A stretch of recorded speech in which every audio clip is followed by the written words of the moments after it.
When the billionaire died, everyone was sure that everything would go to his family. But the lawyer called out a name that made everyone's faces stretch. Who she is and why it was her, you won't believe it. Subscribe. And tell me in the comments where you're watching from. The air was thick with the scent of lilies and polished wood. The marble steps of the Winkleton estate, bathed in soft morning light, shimmered as if weeping with the mourners who passed over them. Black cars lined the circular drive like sleek hearse hounds waiting for command. Inside, the grand foyer stood in solemn silence, its high ceilings swallowing every whisper and cough, every muted cry of the assembled family and dignitaries. Outside, behind velvet ropes, reporters with long lenses and frantic expressions jostled for position, hungry for a glimpse, a scandal, a story. But the true story moved quietly, nearly invisible, through the edges of the day's ceremony. Ruby Johnson stood at the very back of the crowd, beside the double doors that led from the servants' corridor to the main gallery. She had chosen her place deliberately, close enough to see, far enough not to be seen. At 72, she moved slower now, her knees aching from years spent on tiled floors, her spine curled slightly forward, as if bowing eternally to the weight of years.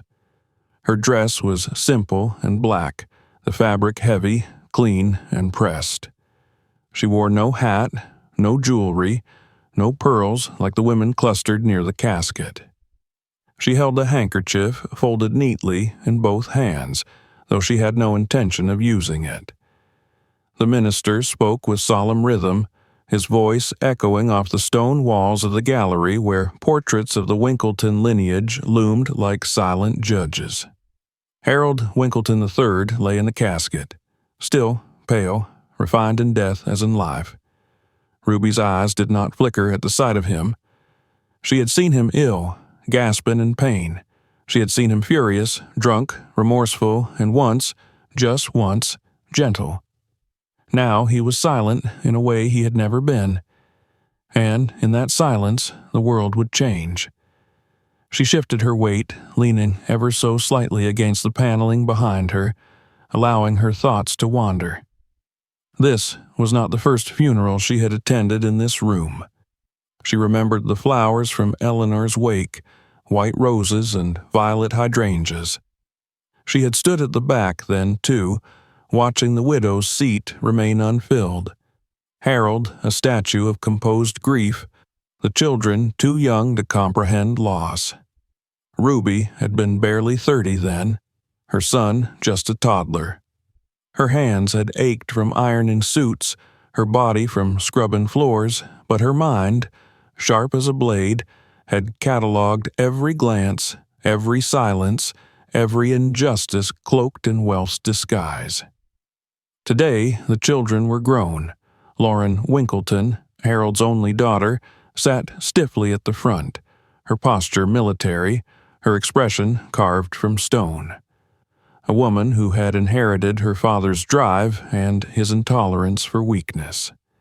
Beside her, Bradley, the youngest, fidgeted with his tie, his eyes half-lidded with boredom or grief.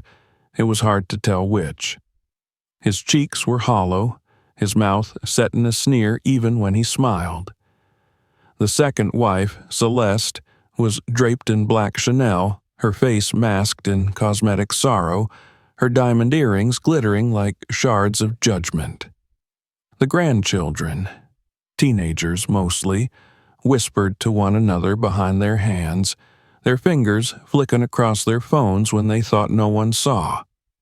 Ruby saw. No one looked at her. She was a fixture, a vase in the corner, an old painting long ignored. Some recognized her surely. Perhaps one or two of the older guests could place her, remember her presence in the background of a holiday or gala. But in their minds she did not belong among the mourners, not really. She belonged with the staff, below stairs, in the kitchen or laundry room or somewhere else convenient and invisible. Yet she had not joined the others in the back service corridor. She had come here today with intention, though she had told no one, not even herself. The minister's voice rose, quoting scripture, something about eternal rest. Ruby did not believe in eternal rest, not for people like her. She believed in labor, in endurance, in the quiet righteousness of staying. The sound of shuffling feet signaled the end of the service. People stood, murmured, reached for purses and programs.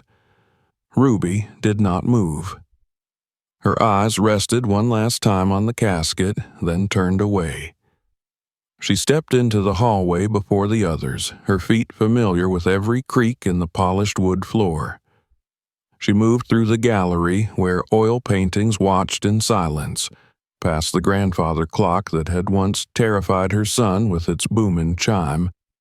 She paused near the side entrance to the parlor, where she had once been asked to wait during meetings, just out of view, just close enough to hear. That was always the way. Present, but peripheral. In the staff wing, there was quiet. The kitchen was empty, counters scrubbed, copper pans gleaming. The cooks and cleaning staff had been dismissed early today. The household, now in transition, had been placed on temporary hold until the will was read. Ruby sat at the small wooden table by the window. The light was golden, slanting through ivy-covered glass. She folded her hands, felt the heat in her knuckles, the tightness in her wrist. Her fingers had known this table longer than they had known peace. She looked at them now with something like wonder. What had they built? What had they lost? A soft knock pulled her from thought. It was Alan, the family lawyer's assistant. He looked surprised to see her, though he quickly masked it. "They're ready for the reading," he said. "You're expected." Ruby nodded slowly. Expected. She rose with deliberate grace, her body stiff but unbowed. As she followed Alan down the corridor, past the drawing rooms and past the grand staircase with its ornate railing, she felt the house pressing in around her. Every corner held a memory, every stair a whisper. 50 years of silence clung to her like perfume, invisible but unmistakable. And now that silence would break. The study had always been Harold's domain. The furniture was masculine, heavy, dark wood and leather. The fireplace was cold today, but the air inside was warmer than expected, thick with tension. The family sat in a semicircle, Alan leading her to a chair at the far end, opposite the others. She took it without hesitation. No one greeted her. Lauren's eyes narrowed slightly when Ruby entered, but she said nothing. Celeste looked vaguely confused. Bradley smirked, though his eyes didn't meet hers. The grandchildren weren't present. The lawyer, Mr. Shaw, a man in his 60s with snow-white hair and perfectly trimmed nails, cleared his throat. "Thank you for coming," he said, glancing briefly at Ruby before looking down at the stack of papers before him. Harold Winkleton's final will and testament was signed and notarized 9 months ago. I have verified its authenticity and legality. What I am about to read has been executed in accordance with state law and with Mr. Winkleton's explicit wishes. No one responded. Lauren's jaw flexed. Mr. Shaw began to read. Ruby listened in silence as the usual phrases were uttered: bequeath, distribute, designate. The opening items were predictable: minor sums to distant cousins, donations to charitable foundations. Then came the assets, the heart of the estate. The house, the Winkleton mansion and its grounds, including the guest house, the vineyard, and the lake. The entire property was left in full to Ruby Johnson. There was a pause. Whispers broke out. Lauren stood abruptly. "What did you say?" Mr. Shaw did not look up. He repeated the line. Bradley let out a strangled laugh. "That's gotta be a joke." "It's not," said Shaw. "The house, land, and all holdings therein, including the contents of the vault and library, are left to Miss Johnson." Celeste clutched her pearls, her lips parting in disbelief. But Mr. Shaw wasn't finished. He continued, now reading with firm finality. "The majority share of Winkleton Industries, the family's cornerstone investment firm, was to be transferred into a trust, the sole beneficiary of which was Ruby Johnson. All artwork, heirloom jewelry, and vintage automobiles were to be turned over to her custody. The family received the remainder, still substantial but dwarfed by what had gone to her. Silence fell, a silence louder than any scream. Ruby did not move. Her hands rested lightly on her lap. Her expression remained unchanged. Lauren's voice was low and venomous. "What did you do to him?" Mr. Shaw raised a hand. "Mrs. Winkleton." "She's a maid," Lauren hissed. "She cleaned our toilets." "And now she owns them," Bradley muttered. Celeste rose, face pale. "This is madness." "No," said Mr. Shaw calmly. "This was Harold's decision. Every page signed, every instruction clear." Ruby stood slowly. Her knees ached, but she made no sound. She looked at no one. With the grace of a queen in exile, she turned and walked from the room, leaving behind a chaos she had never sought. Outside, the ivy rustled. The sun was beginning to set. And for the first time in 50 years, Ruby Johnson walked through the front door of the Winkleton house not as a servant, but as its owner. The news spread through the house like wildfire. By the time Ruby reached the long hallway outside the study, voices were already rising in volume behind her. Slamming doors echoed off the paneling. Quickened footsteps bounced off marble floors, and somewhere upstairs, someone shouted a curse. Ruby didn't flinch.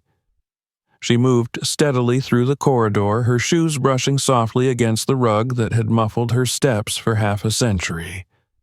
Now it no longer needed to. In the sitting room near the eastern wing, the curtains were half drawn. Dust danced lazily in golden shafts of evening light. She paused at the edge of the room, not entering, simply watching the familiar space as if seeing it anew. The settees were antique French, recovered twice during her tenure. The porcelain vase in the corner still bore the small crack she'd once hidden from Eleanor out of fear.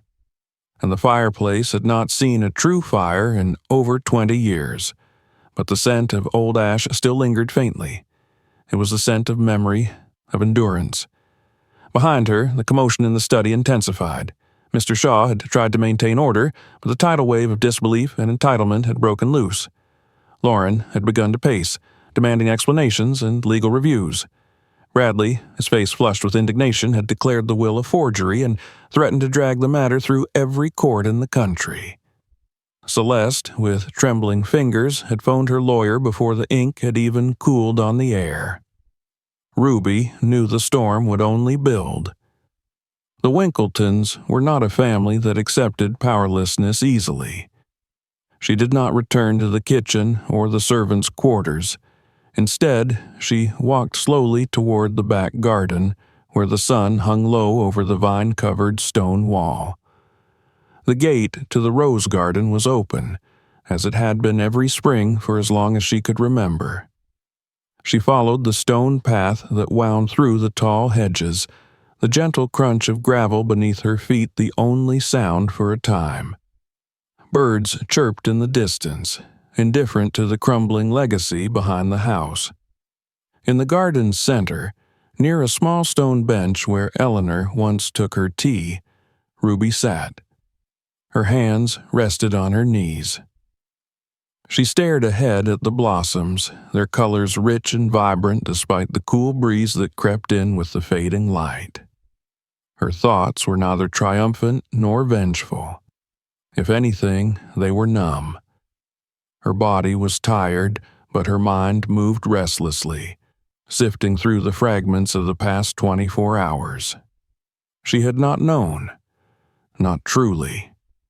She had suspected that Harold was planning something before his health had turned, had seen the way he looked at her sometimes with a burden in his eyes, as if trying to find courage for something he could never say. But she had never asked. She had never once asked him for anything. Not for acknowledgement, not for protection, not for restitution. That had been the rule between them, unspoken but sacred. She served. He ruled. And in the chasm between them lived 100 secrets, some too large to carry, others too fragile to disturb. Now the balance was broken. Now everyone knew. The rustling of footsteps on the gravel path alerted her before she saw him. It was Mr. Shaw. He approached slowly, holding a manila envelope in one hand. He wore a subdued expression, neither warm nor cold, but something cautious, like a man stepping onto uncertain ground. "I thought you might want this," he said, holding the envelope out. Ruby took it without a word. She knew better than to expect it to be anything simple. He remained standing. "They're furious," he added, almost unnecessarily. Ruby gave the faintest nod. "They would be. They plan to contest," he continued, "on grounds of diminished capacity, emotional manipulation, perhaps undue influence." Still, she said nothing. Her fingers tightened slightly around the envelope. "I've reviewed the documents myself," he went on. "Harold was lucid, clear, determined. He made no secret of his intentions to me, though he insisted on privacy until the time came. He trusted you. You should know that." She looked up at him then, the lines of her face calm but grave. "I knew," she said softly. He hesitated, then took a step back. "If you need legal counsel, separate representation, I can provide recommendations." "I'll manage," she replied. He nodded and left her there, disappearing back down the gravel path, his footsteps growing fainter with each step. She remained seated, the envelope now in her lap. She did not open it right away. She simply sat, allowing the chill of the evening to settle into her bones. She welcomed it. It was honest. When the sun had nearly vanished behind the treetops, she opened the envelope. Inside were several documents. A letter from Harold, dated 6 months before his death. A list of holdings and assets now under her name. A set of keys to the private safe in his study. And a note in Mr. Shaw's handwriting regarding the formal transfer procedures to begin in the coming week. She unfolded the letter first. The handwriting was neat, deliberate, the ink dark and heavy. She read each word slowly, her eyes scanning the page with the reverence of someone listening to a ghost. "Ruby, I imagine by now there is fire all around you. If you're reading this, then you know what I've done. Perhaps it shocks you. Perhaps not. I don't presume to know the heart of a woman who has lived with so much more dignity than I ever deserved to witness." The letter continued, weaving between confession and apology, between gratitude and cowardice. Harold admitted that he had failed her, not only in the private wound they shared, but in the public silence he had wrapped around her for 5 decades. He acknowledged what she had sacrificed, what she had borne, and what she had built without recognition. He wrote not as a man attempting to atone, but as one offering the only truth he had left. By the time she folded the letter again, her hands were trembling. Back in the house, the family had erupted. Lauren paced the hallways on the phone with multiple attorneys. She had gathered her brother and stepmother in the main parlor, where accusations flew like sparks from dry tinder. She manipulated him, Lauren spat. She poisoned his mind. Did you see the way she just walked out of that room, as if she expected it? She's been here for 50 years, Celeste muttered. Of course, she knew how to pull strings. Bradley laughed bitterly. Strings? Please. She probably has something on him. Blackmail, something from the past. There's no way a man like Harold would give all that away without a reason. Lauren seethed. Bradley leaned forward. Well, then maybe we should find out what that reason was. They launched an assault of inquiries within hours. Bradley contacted a private investigator he'd used during his divorce. Lauren demanded access to Harold's medical records and had a subpoena drafted before midnight. Celeste, despite her frequent expressions of helplessness, called in favors from her late husband's old friends at the country club and their law firms. No one questioned that something must have been done to Harold. He would not, could not, have handed over the legacy of the Winkleton name to a housekeeper unless there was manipulation involved. No one stopped to ask what would lead a man to trust a woman like Ruby more than his own blood. By morning, headlines were beginning to circulate. Maid inherits fortune, read the early drafts followed by more insidious versions. Was billionaire duped by longtime servant. Family stunned by will-favoring housekeeper. Photos of the estate appeared online. Grainy images of Ruby leaving the study included in the slideshow. Comment sections boiled with speculation. Some saw a story of poetic justice. Others smelled scandal. Ruby sat in the kitchen that morning, a cup of plain tea before her, untouched. The newspaper lay folded on the counter. She had not asked for it. The cook, returning to gather her things, had left it there with wide eyes and a murmured, "I'm sorry." Ruby had only nodded. Her world had become a stage, but she had no lines to speak. Her life was being rewritten by strangers. And yet, beneath it all, she felt a stirring. Strange and slow. Not pride, not satisfaction, but a kind of reckoning, the beginning of a return. Not to glory, but to truth. The years she had folded inward were beginning to unfurl, like ancient paper soaked in water, revealing ink that had never fully faded. She would not explain herself. Not yet. There would be time, and there would be war. But Ruby Johnson had survived far worse. She had endured the quiet. Now she would endure the storm. The early days following the reading of the will blurred into one another, marked not by time, but by tension. Ruby moved through the house with the same quiet grace she always had, yet something fundamental had shifted.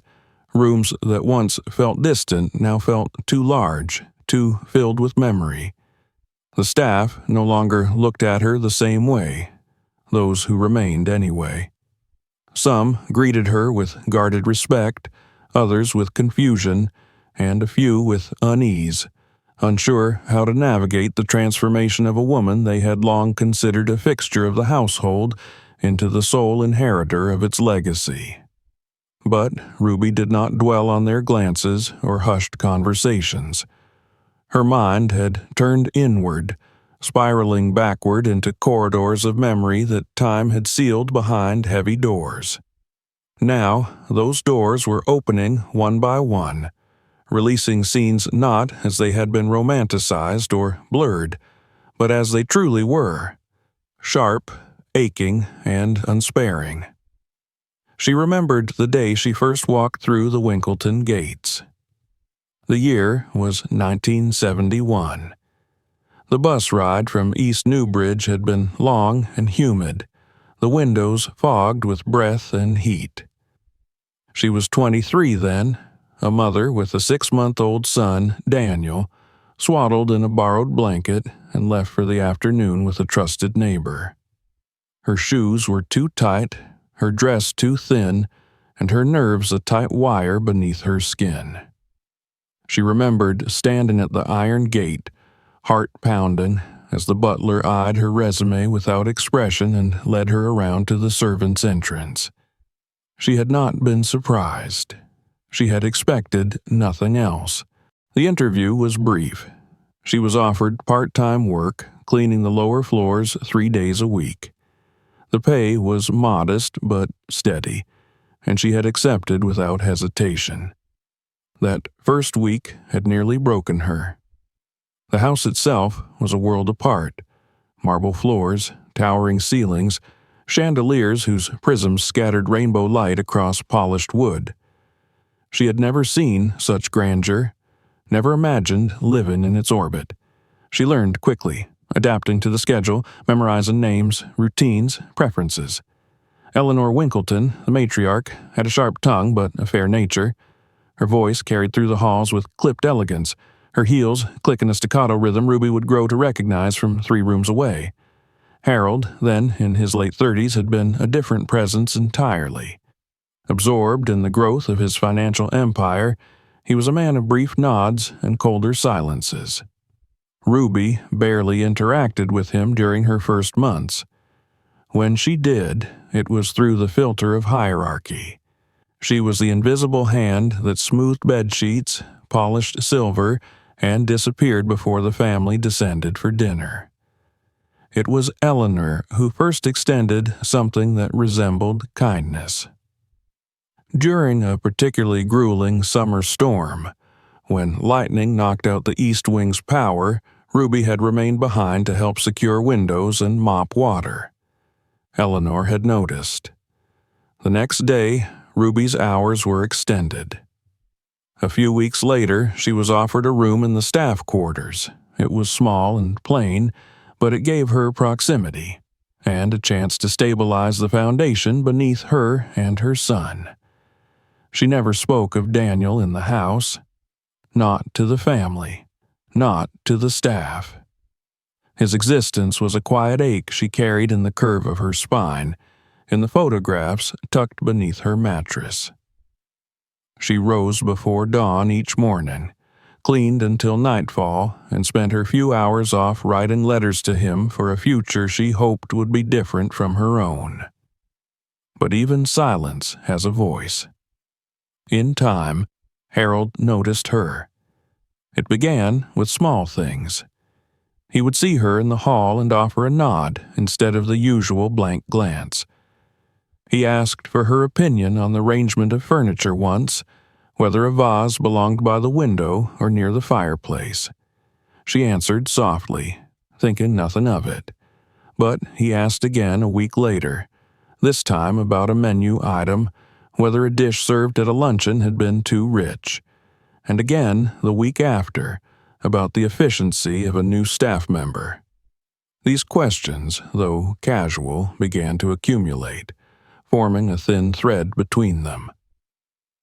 Eleanor's illness arrived quietly, masked at first by fatigue and weight loss. But as weeks passed and appointments grew more frequent, the house changed. Tension rippled through it, unspoken but palpable. Ruby was assigned to care more directly for Eleanor as her condition progressed. It was during those months that Ruby saw Harold less as a businessman and more as a son, a husband, a man unraveling in slow motion. His eyes began to change, shadows collecting beneath them. He drank more, spoke less. After Eleanor's death, the house fell into mourning, not just for the woman herself, but for the structure she had imposed. Without her, the servants became uncertain, the children unruly, and Harold, for the first time in Ruby's memory, looked lost. It was on a winter night, months after the funeral, that something irreversible happened.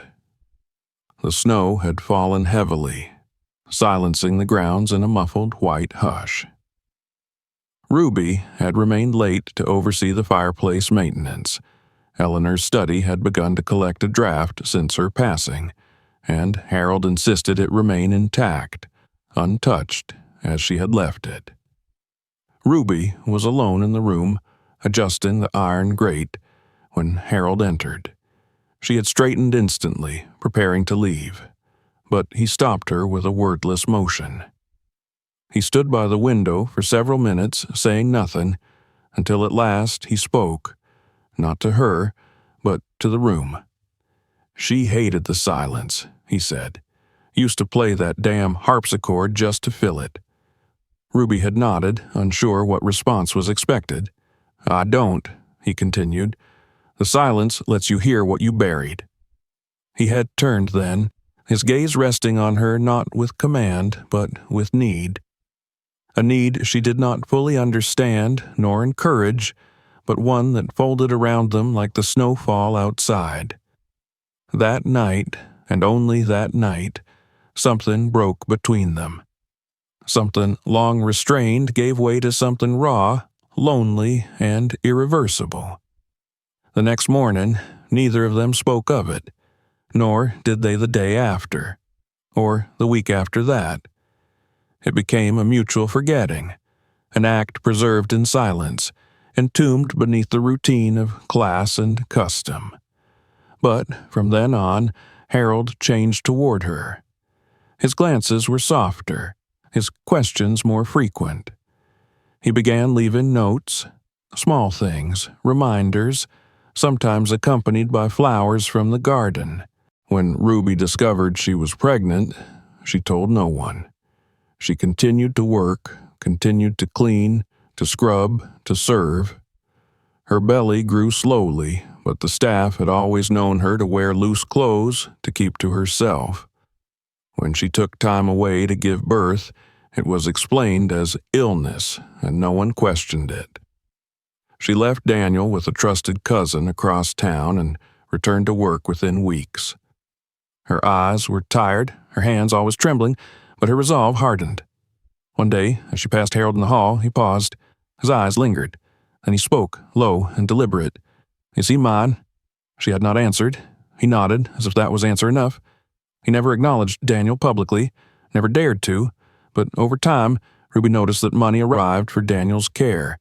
Discreetly, regularly, clothing, school books, tutors. Harold had chosen his form of responsibility, distance paired with provision. It wasn't love, but it was more than most men would offer. Years passed. Ruby worked. Daniel grew. Harold remarried, though the marriage was one of convenience and social standing. Celeste brought glamour back into the house, and with it came the restoration of parties, of laughter, of distraction.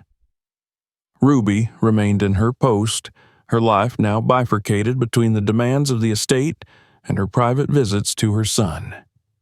Then came the day she received the call. A drunk driver, a late-night walk, a body broken beyond recognition. Ruby had fallen to the kitchen floor, her knees striking the tiles with a sound she would never forget. The world had tilted, and everything she had built, everything she had hoped, collapsed into ash. When Harold found her weeping alone in the laundry room that night, he said nothing. He sat beside her, placed a trembling hand on hers, and wept. In the weeks that followed, she withdrew into herself. The work kept her moving, but her soul had dimmed. Harold, too, seemed quieter, more somber. He stopped hosting gatherings, spoke only when necessary. They became ghosts in the house, haunting its corridors with parallel grief. And then, slowly, the years resumed. New staff came. Children grew. Life folded onward, as it always did. Now, decades later, Ruby stood once more in the rooms that had witnessed it all. The dust of memory no longer settled quietly. It swirled, thick and suffocating, refusing to be ignored. She stepped into what had once been Eleanor's study, the room where it had all begun. She opened the windows, letting the autumn breeze sweep through. It carried with it the scent of old papers, fading roses, and something else, something like closure. She ran her hand along the desk where Harold once kept his ledgers, and for the first time in years allowed herself to cry. Not for the inheritance, not for the betrayal, but for the boy she had loved, the man who could never claim him, and the woman she had become through it all. Outside, the sky darkened, and the silence, once so heavy, now felt like peace. The rain returned on the morning the past forced its way into the present. It came in a slow, deliberate drizzle, smearing the windows with gray streaks that mirrored the mood inside the house. Ruby sat in the library, a space once forbidden to her, now hers by law, but still alien in feeling. The fire crackled, but its warmth did little to thaw the ache that had settled in her chest since she had unlocked the vault Harold had instructed Mr. Shaw to grant her access to. It was a small room, hidden behind the lower panel of the bookcase, camouflaged among rows of leather-bound volumes that had rarely been touched. The mechanism had been cleverly built. Harold always appreciated design that concealed more than it revealed. When the panel slid aside, Ruby found herself facing a narrow corridor lined with steel and cedar. At the end of it stood a safe, old, worn, the metal dulled with age. Its combination had been written on a folded slip of paper inside the envelope Mr. Shaw had given her. Opening it had felt less like an invasion and more like the final act of a ceremony she had never agreed to perform. Inside, the contents were unremarkable at first glance. Folders, boxes, a few velvet-covered books. But as she lifted the items, one by one, their meaning unfurled like the pages of a forgotten diary. There were photographs of a boy, Daniel, at various ages. Some she had never seen before. A picture of him at 5, playing with a toy truck in the yard of the house Ruby had shared with her cousin. Another at 8, standing in front of a school building, backpack askew, grinning at something beyond the frame. His smile in those photos was open, unburdened. She stared at each image as though it might move, breathe, reach for her. Her hands shook as she turned them over and found dates, sometimes notes, always in Harold's hand. There were letters, too, dozens of them never sent, addressed to Daniel, to Ruby, and some without names, just written confessions of a man haunted by choices he could not undo. They spoke of longing, of shame, of responsibility never fully shouldered. He had watched from afar, Harold wrote, and each year had resolved to step closer, only to falter again. He had built an empire, but could not face his own blood. Not in the light. Not while his name still had meaning among men who would not tolerate imperfection. Ruby sat in the library now, those letters spread before her like testimony. The firelight flickered across the words, casting shadows that danced over her face. She read each one aloud, voice low, steady. They were not apologies, not really, more like echoes, each letter an artifact of cowardice disguised as caution. Upstairs, the family remained in siege mode. After the initial shock of the will, their anger had metastasized into strategy. Lauren had demanded a private investigator dig into Ruby's past. She wanted records, tax filings, any scrap of proof that might suggest coercion or undue influence. When no such evidence appeared, she changed tack. She sought gossip. She contacted old staff, offered money for secrets. Bradley, more impatient, scoured the property for any legal inconsistency, convinced the estate's transfer could be invalidated on a technicality. Celeste alternated between playing the victim in the press and whispering veiled threats in Ruby's direction whenever they crossed paths. But it was the investigator's report that cracked the first real fracture into their collective delusion. He arrived at the estate 3 days after the reading, summoned by Lauren with a folder thick with notes and photographs. They convened in the study, once Harold's sanctum, now a war room. Ruby, at the time, was in the attic, sifting through a trunk of Eleanor's old linens, not out of nostalgia, but necessity. The house needed airing. The past would not clean itself. The report was thorough. Dates, names, locations. It outlined Ruby's employment history, her years of service, her salary increases. It detailed her time off, including the few weeks taken in 1972 due to a private family matter, as listed in the household ledger.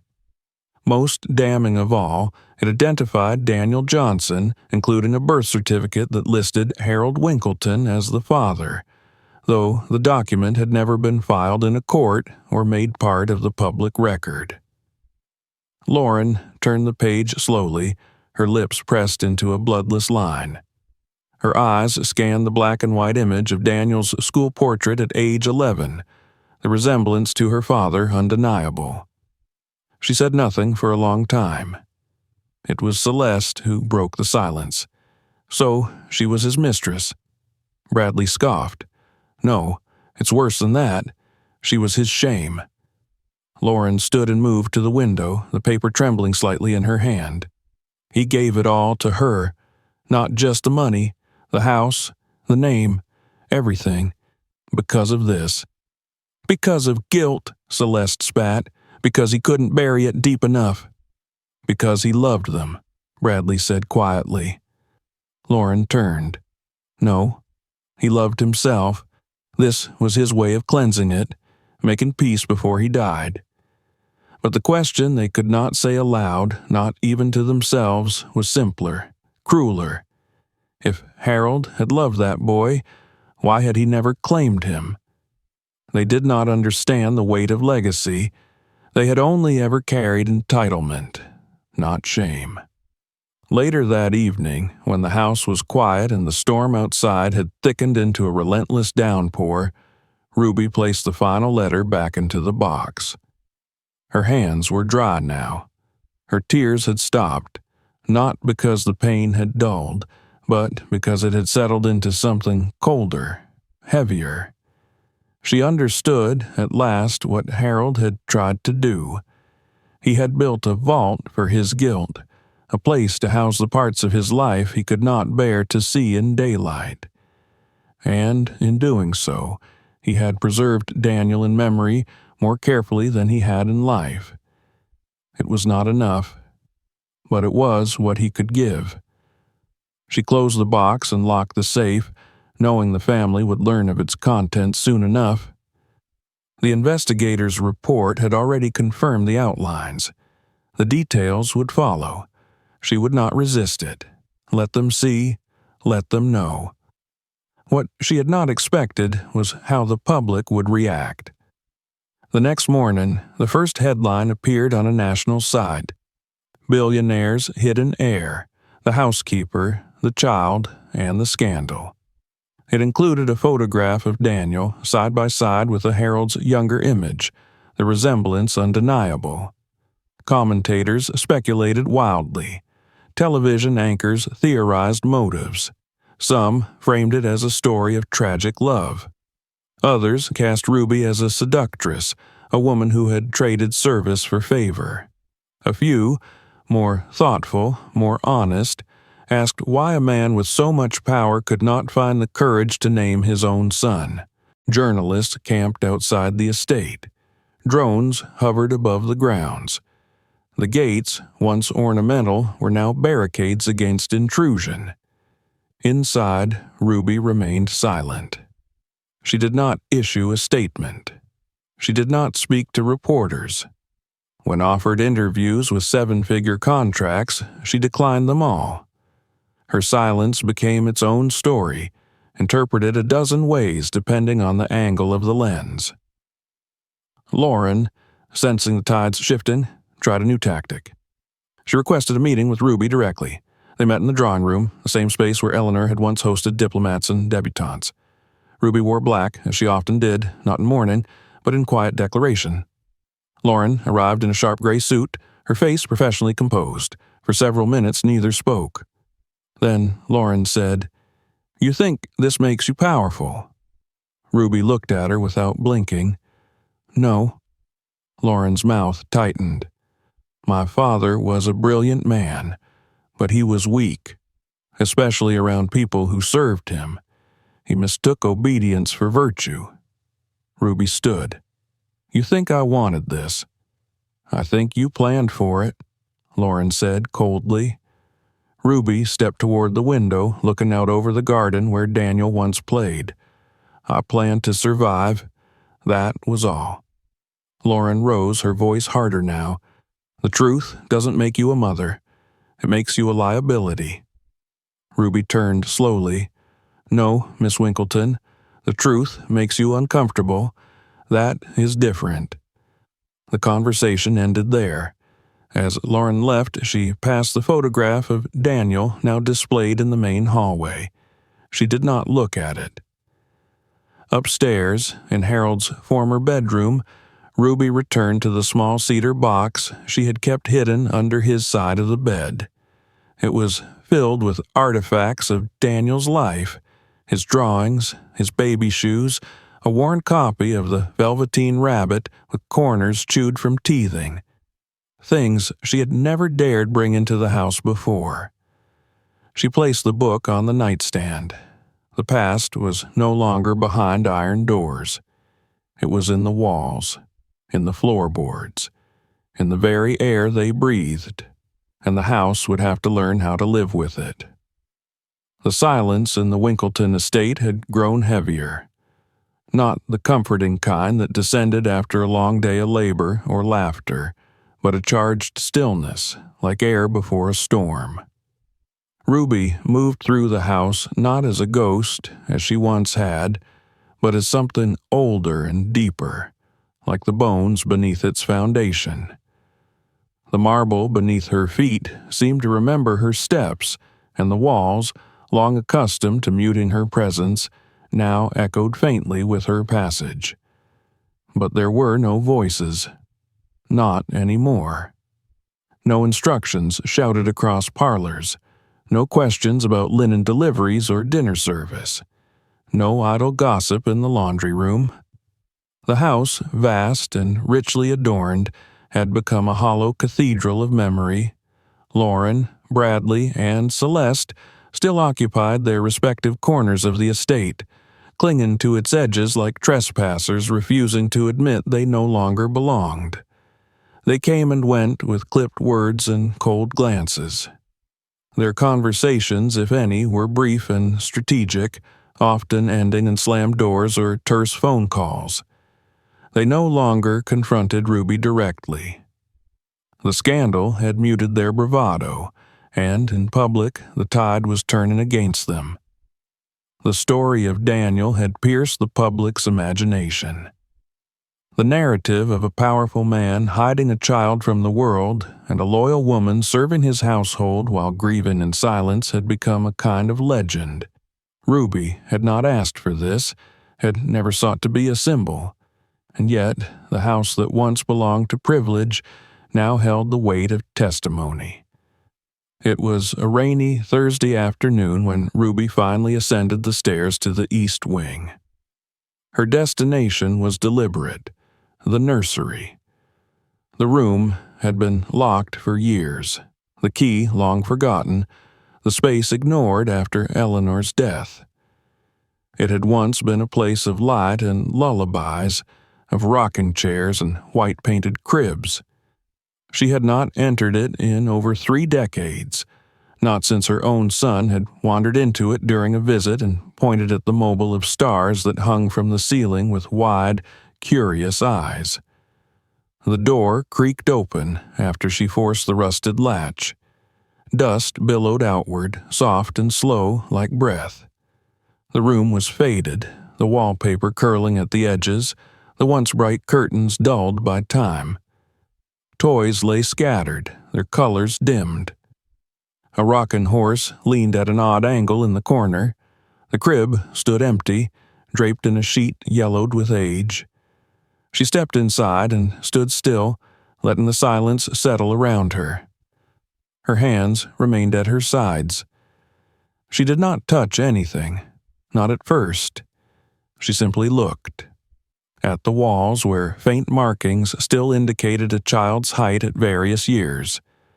at the faded drawing pinned above the dresser, an elephant with crooked legs and smiling eyes, at the worn spot on the rug where a child had once sat, spinning in circles, giggling.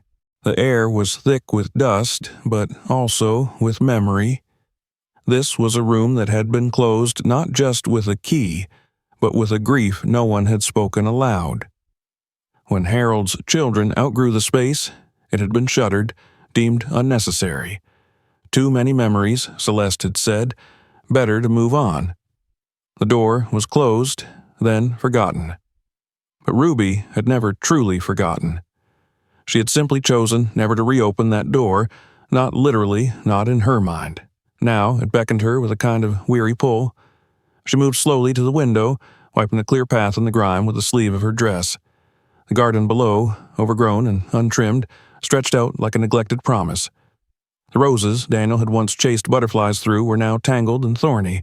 Somewhere in that garden, under the old oak, lay the patch of soil where Harold had once buried the time capsule his first wife had created with their children.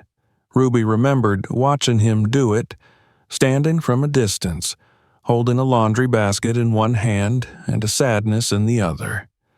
The past was everywhere here, embedded in the fixtures, in the scratches on the floor, in the faint scent of baby powder that still lingered despite the decades.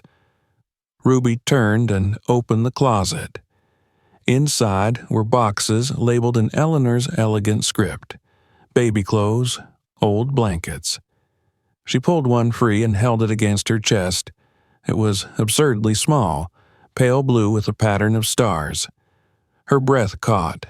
She remembered holding Daniel in something almost identical, swaying gently in her cousin's kitchen while the radio hummed. The tears came without permission. Not loud, not even wet at first. Just a tightening in her chest, a quivering in her jaw. She sat on the floor beside the crib and allowed herself to cry. Not for the child lost or the years buried, but for the silence she had lived in. For the things she had not said. For the rooms she had passed without entering. For the weight she had carried so long that she had forgotten what it felt like to let it down. Hours passed, the sun set, the room darkened. When she finally rose, it was with slow, deliberate purpose. She gathered several items, a pair of baby shoes, a small rattle, a photograph of Harold with his first wife and their children, and placed them into a wooden box she had brought with her. Not to hoard, not to possess, but to preserve. These were not heirlooms of value, not to the Winkletons, but they mattered to her because they were fragments of a story no one else had cared to write down. In the days that followed, Ruby began to move through the house not as a servant, but as a curator of memory. She opened rooms long sealed, dusted portraits neglected by time, restored furniture that had sagged beneath disuse.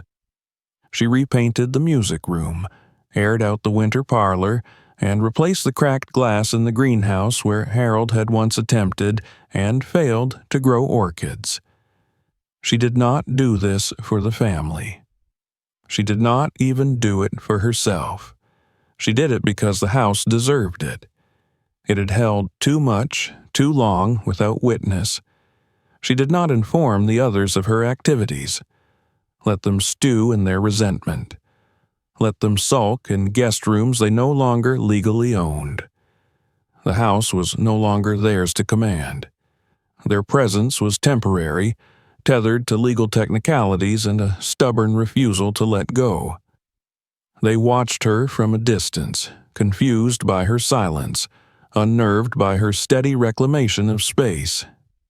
They expected revenge, or confrontation, or some theatrical assertion of power, but Ruby gave them none of it. Her vengeance, if it could be called that, was quieter. It was in the way she polished the brass fixtures until they gleamed, in the way she refilled the vases with fresh-cut gardenias, in the way she opened the windows and let the air back in. On the third Sunday after the will was read, she hosted no dinner, but she did light the candles in the dining hall, place linens on the table, and set a single place at the head. Then she sat there alone and ate a modest meal as the clock ticked steadily and the chandeliers glimmered above her. She drank a single glass of wine, red, full-bodied, one Harold had once favored, and toasted no one. She simply raised her glass and let it stand as a monument to every word never spoken in that room, to every truth swallowed for the sake of peace, to every silence that had once been mistaken for consent. The next morning, she walked the halls with a pad and pen, cataloging what needed repair, what should be restored, what must be removed. In Harold's study, she found a broken watch. She kept it. In Eleanor's vanity drawer, she found a bottle of perfume, still faintly fragrant. She dabbed it on her wrists before sealing the room, and in Daniel's box, she placed a pressed violet from the garden, a poem she had once written but never read aloud, and a letter she had started the night he died but never finished. She folded it with careful hands and whispered, "You can rest now," before closing the lid. The house remained quiet, but it was no longer empty. It was listening, finally.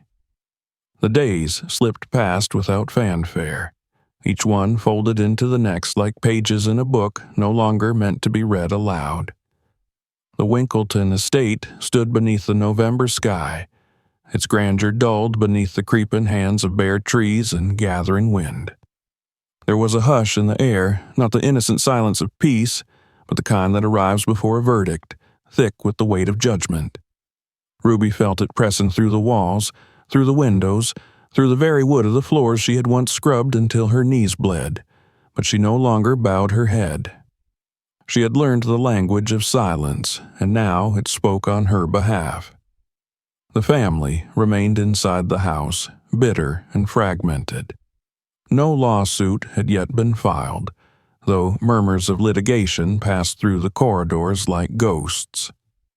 Lauren moved as if rehearsing a closing argument, pacing the upper hallways, phone pressed to her ear, demanding to speak to partners, judges, journalists. Bradley no longer disguised his resentment. He slammed doors, threw glasses against the sink when he thought no one watched. Celeste, cold and elegant as ever, confined herself to her room, writing letters and giving interviews through the safety of distance. They clung to their fury like armor, convinced that power, even when lost, could be reclaimed by sheer indignation. But the outside world was no longer listening in quite the same way. At first, the headlines were scandalous, their language laced with insinuation. Maid turns heiress, billionaire's mistress inherits empire, illegitimate son hidden for decades. But scandal soon gave way to nuance. The story began to evolve. Journalists dug deeper, not just into Harold's hidden son, but into Ruby herself. Old staff members spoke of her loyalty, her intelligence, her diligence across decades. Business partners of Harold, those with nothing left to gain or protect, began to talk to reporters about the real operations of the Winkleton empire. They described a woman whose suggestions, offered softly from the edge of rooms, had become central to major decisions. A woman whose insights had saved the company from ruin during financial downturns. A woman Harold trusted more than any executive in his employ. The story shifted. No longer framed as scandal, it became something else, an injustice long ignored, a reckoning long overdue. A major newspaper ran a feature titled The Silent Strategist. It traced Ruby's decades in the household, her unseen influence, her personal sacrifices. It quoted anonymous sources who described meetings where Harold would excuse himself, consult with R in the hall, and return with completely altered plans. The implication was clear. She had not merely inherited the estate, she had helped build it. For the first time, Ruby saw her name in print not as a curiosity, but as a subject of reverence. Still, she granted no interviews. She remained in the house, surrounded by the things that once reminded her of servitude, but now felt like quiet witnesses to her endurance. She did not explain herself to the cameras stationed at the gate. She did not answer the letters that poured in, some admiring, others venomous. She folded each carefully and placed them in a drawer to be burned or saved at a later time. Lauren, however, did not remain quiet.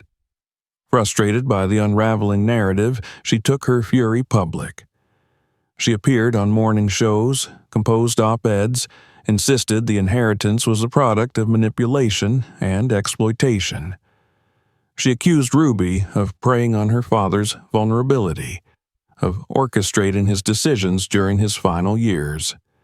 She wept on air, claimed the estate had been stolen from its rightful heirs. The interviews were dramatic, emotional, carefully crafted to evoke sympathy. But sympathy had moved elsewhere. People remembered the image of Ruby standing alone in the foyer on the day of the funeral, dignified in black, hands folded, watching from the background.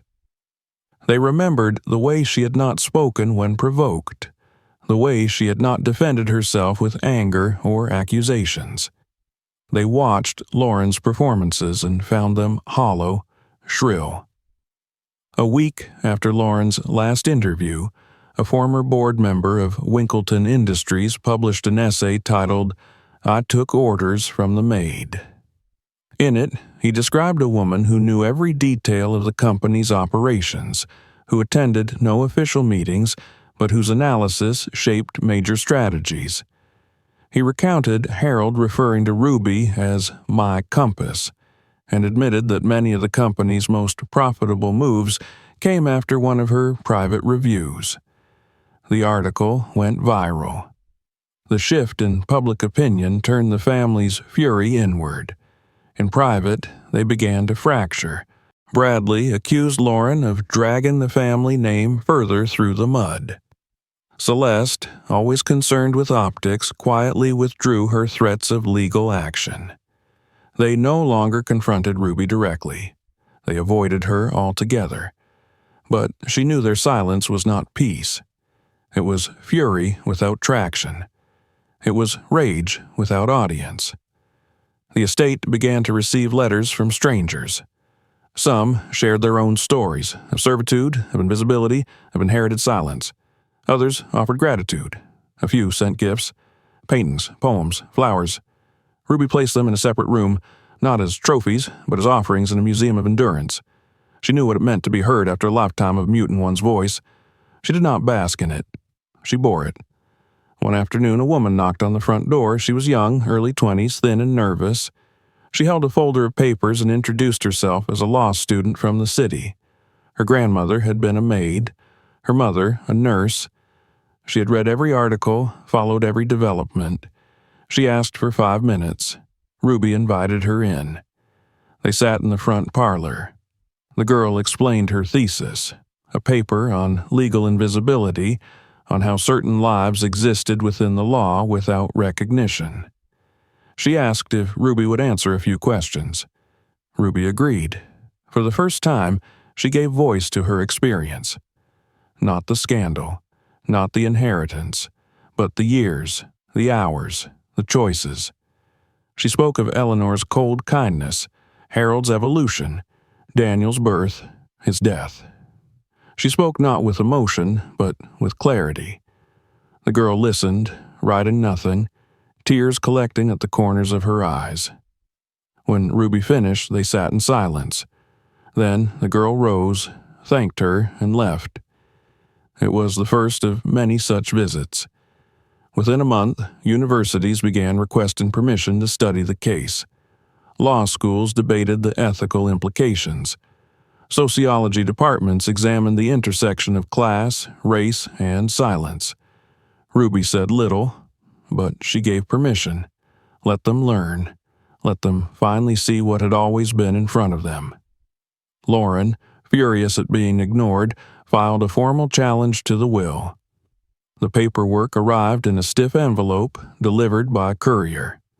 Ruby read it slowly, set it aside, and instructed Mr. Shaw to handle it. She would not be appearing in court. The will was airtight. Harold had been of sound mind, the documents prepared meticulously. There was no evidence of coercion, no history of manipulation. The challenge would fail. She knew it, and more importantly, they knew it too. But it wasn't about winning. Not for them. It was about forcing her to acknowledge them, to fight, to play their game. She refused. Her silence became a form of defiance. When the court dismissed the challenge, Lauren disappeared from the public eye. Bradley left the estate entirely. Celeste remained for a few more days, then quietly packed her things. One by one, they left, not with closure, but with defeat. Ruby stood at the window on the morning Celeste's car disappeared down the gravel drive. She watched the dust settle, then turned away. The house was hers, not by conquest, not by theft, but by witness. She had borne its every secret, every grief, every cruelty and kindness. She had walked its halls in silence, and now the silence was her crown. The revenge was not loud, it was not cruel, it was survival, seen, respected, untouched, and it was enough. The house felt different now, not just quieter in the absence of its former heirs, but lighter, as though something heavy had finally been exhaled after decades of being held in the lungs of the walls. For the first time in over 50 years, the Winkleton estate stood without hierarchy, without the layered tensions of power and inheritance, without whispered commands and invisible boundaries. And yet, Ruby did not rush to fill that silence with authority or celebration. She walked the same paths she always had, though now her footsteps belonged not to a servant, not to an interloper, but to a woman who carried the right to linger. The legal matters dissolved as predicted. The challenge to the will had been dismissed without ceremony. There had been no courtroom spectacle, no impassioned arguments. Just paperwork and silence, and the slow realization that what had been given could not be undone. The media frenzy died down in the weeks that followed. New scandals arrived to replace the old. The reporters stopped calling. The drones stopped circling. The public, satisfied with the shape of the legend, moved on. But Ruby remained. The house was hers now, in deed and memory. It stood under her care not as a prize, not as a monument, but as a vessel. And she had work to do. She began with the portrait gallery. The long hallway outside the drawing room had once been adorned exclusively with Winkletons, oil paintings and heavy gold frames, stern faces in military garb, evening gowns, boardroom suits. Men and women who had built companies, acquired wealth, married strategically. They looked down at visitors with expressions carved in pride and detachment. For decades, Ruby had dusted these portraits with soft cloths, careful not to smudge the varnish, always standing just slightly below eye level, always out of the frame. Now she took them down. She did not destroy them. She wrapped them carefully in linen, stored them in the lower rooms near the wine cellar. But in their place, she began to hang new faces. She reached out to artists who had written to her, young, unknown names who wanted to contribute, to witness. She commissioned portraits not of the rich, but of the invisible. Housekeepers, janitors, nurses, seamstresses, nannies. She gave them a place on the walls. Each painting bore a nameplate, a brief story. One was of her own mother, drawn from a faded photograph. another of a gardener who had worked the Winkleton grounds in the 1980s before he was dismissed without thanks. The hallway transformed. Visitors who came through the estate, academics, archivists, journalists, paused longer in this corridor than anywhere else. They stood before the eyes of those who had never been acknowledged, whose work had built the comfort of others, whose hands had shaped lives without applause. Ruby did not guide these tours.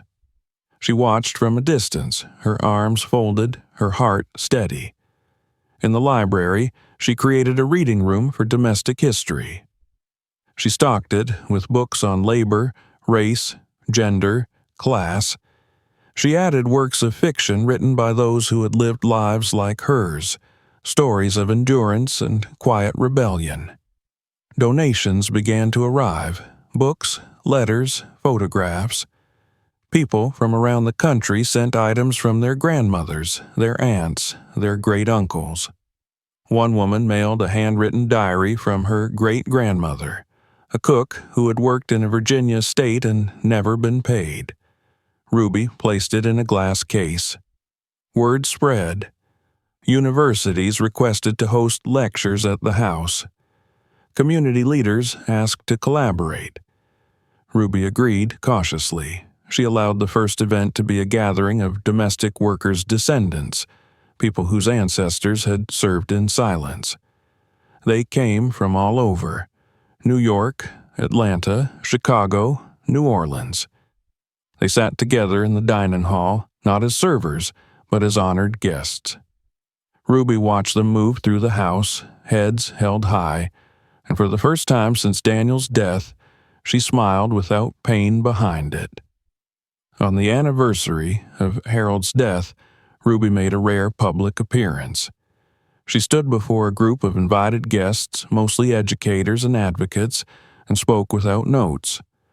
Her voice was low but clear. She did not eulogize him. She acknowledged him. She spoke of contradiction, of kindness and cowardice, of legacy and silence. She thanked those who had believed her story without embellishment. Then she read one of Harold's unsent letters aloud, the one he had addressed simply to the future. In it, he wrote of mistakes, of fear, of the invisible things that haunt powerful men. When she finished, no one clapped.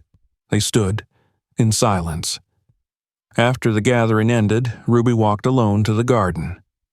The sun had begun to set, casting the grounds in golden hues. The trees rustled softly. Beneath the old oak, where Daniel had once run barefoot, she knelt.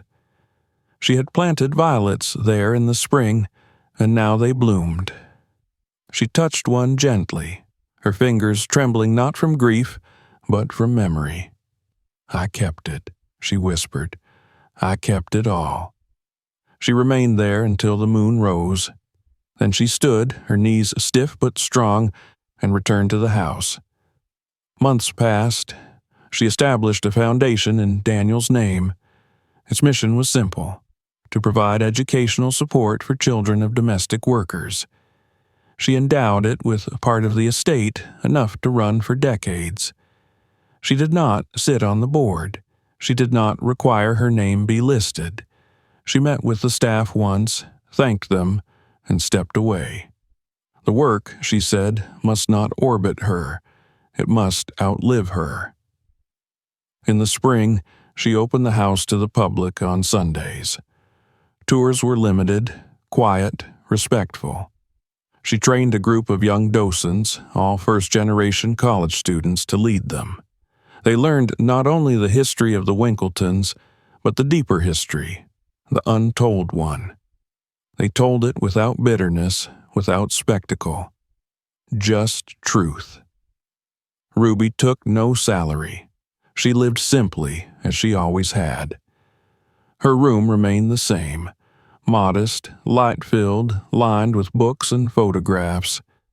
The only new addition was a quilt, gifted by a woman in Alabama, made from the uniforms of domestic workers across decades. It lay folded at the foot of her bed, She did not entertain guests. She did not remarry. She gardened. She read. She wrote letters she never sent.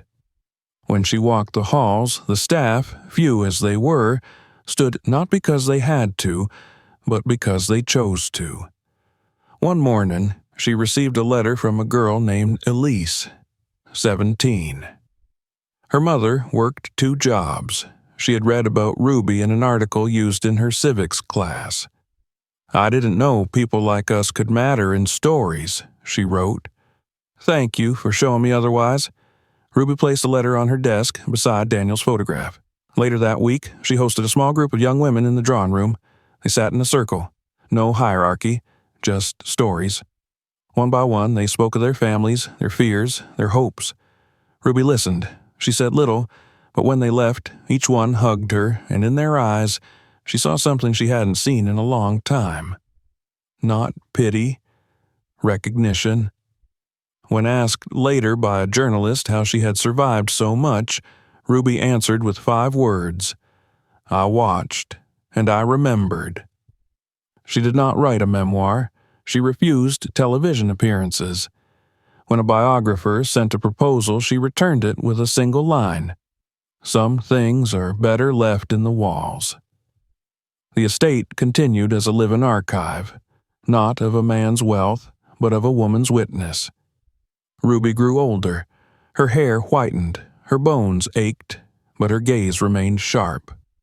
When she moved with intention. When she spoke, people listened. She died on a warm June afternoon, quietly, in her sleep. The next morning, the staff found her seated in her favorite chair, a book open in her lap. The window beside her was open. Birds sang. She left no dramatic instructions. Just a note. Let the house keep listening. And so it did. If you found this story powerful, make sure to subscribe so you don't miss what's coming next. Want more like this? Check out the other videos on the channel. Each one dives deep into stories that matter. And if this moved you, share it with someone who needs to hear it.